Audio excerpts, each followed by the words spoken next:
Mengapa orang Katolik mendoakan orang mati? Oke, pace bene. Para culprit, pertanyaan ini bukan sesuatu yang baru dan jawabannya pun seringkali beragam-ragam. Kalau jawabannya diambil dari kitab Deuterokanonika, kemudian nanti akan ada sanggahan Deuterokanonika bukan kitab suci.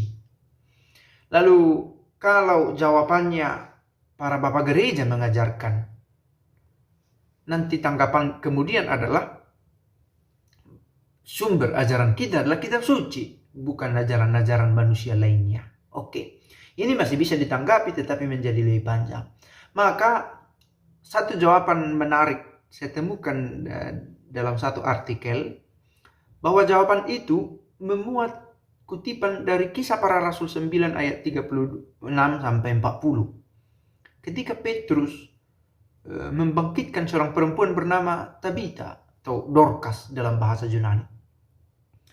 Di Yope ada seorang murid perempuan bernama Tabita, dalam bahasa Yunani Dorcas. Perempuan itu banyak sekali berbuat baik dan memberi sedekah. Tetapi pada waktu itu ia sakit lalu meninggal. Sudah meninggal. Sudah jelas mati.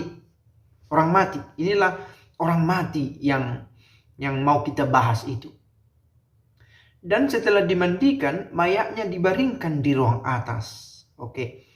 Mayat. Sudah jelas-jelas mati. Lida dekat dengan Yope. Lida itu adalah tempat di mana Petrus sedang berada pada waktu itu. Oke. Dan Lida, tempat Petrus sedang berada dekat dengan Yope di mana Tabita meninggal, wafat. Ketika murid-murid mendengar bahwa Petrus ada di Lida, mereka menyuruh 2 orang kepadanya dengan permintaan. Segeralah datang ke tempat kami. Ada permintaan. Maka berkemaslah Petrus dan berangkat bersama-sama dengan mereka. Setelah sampai di sana, ia dibawa ke ruang atas dan semua janda datang berdiri dekatnya dan sambil menangis mereka menunjukkan kepadanya semua baju dan pakaian yang dibuat Dorcas waktu ia masih hidup. Seorang yang baik, Dorcas ini. Tetapi ini, Petrus menyuruh mereka semua keluar, lalu ia berlutut dan berdoa. Petrus sendiri berdoa bagi kepentingan yang mati ini. Nanti kalau ada lagi argumen, dia kan rasul, dia kan ingin membangkitkan.